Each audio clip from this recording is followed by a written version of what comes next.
And this is the proper way to install quarter round. Is I cut this for 45. This is gonna go in that back right corner.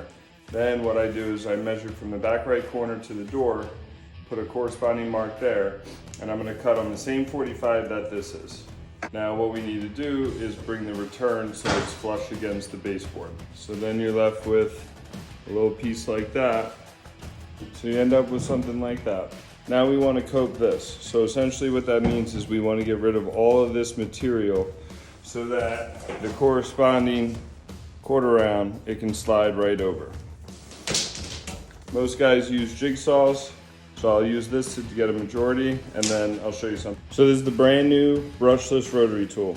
Has on-off switch and an adjustable speed right here.